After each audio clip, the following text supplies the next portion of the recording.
My name is DIANE LIMAS and I'm a volunteer as well as the board president for Communities United, formerly known as the Albany Park Neighborhood Council. Communities United is a non-for-profit grassroots community organization that works to strengthen families and communities. We work in the areas of Albany Park, Irving Park, North Park, West Ridge, and quite recently, Belmont and Cragen.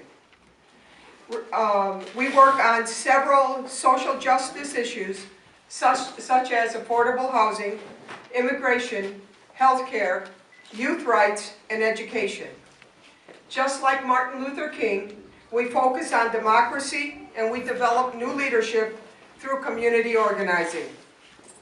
Some of our recent victories are Communities United, along with several other organizations from all across the city, were successful in getting the mayor and city council to pass the Keep Chicago Renting Ordinance. In fact, Alderman Lorino was one of the aldermen leading this law to pass. This law gave new protections to renters living in foreclosed buildings. Also, as we heard testimony from our uninsured, undocumented leaders about barriers they faced in receiving charity care when they needed to go to the emergency room of their local hospital for care, we worked hard with the Attorney General, Lisa Madigan, on this issue. And the result of this was no charity application in the entire state would be asking for a Social Security number. This was a huge victory for our undocumented population because when they saw the request for a Social Security number, they thought they could not apply. Recently, a new initiative put together and run by our youth is the Bikes and Roses program that hires and trains youth to fix bikes and sell them. It is their business and it is run and operated by our young people. They recently opened a new store in Belmont and Cragen, and the young people were very excited to hear that they have secured funding for $250,000 to help run their program, state funding.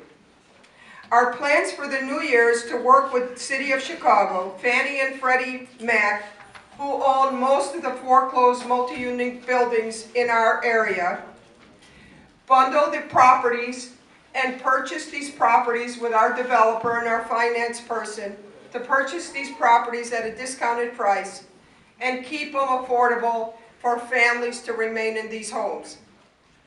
In fact, we had our first success. We were able to purchase from Fannie and Freddie a 4-flat apartment building, and 3 other families that were being threatened to be thrown out were able to stay in their apartments. So this was a huge victory, and hope this is one step for us to bundle a bunch of properties leading to up to 50 units to keep families in their homes. We will continue to work to look for ways to provide subsidies for the undocumented to purchase health insurance and to make sure we work to implement the deferred action for parental accountability. And also recently our leaders have become involved in the Fight for 15. And this is pushing for our people to get paid a livable wage. And we're fighting very hard for that. And that's how we became involved in the taxi cab issue, which affects many community members right here, Muslim community members, affects what they do. And now I'd like to turn it over to Meg from AFSCME Union and Ez, who is a member of this of MCC, to talk a little more about this.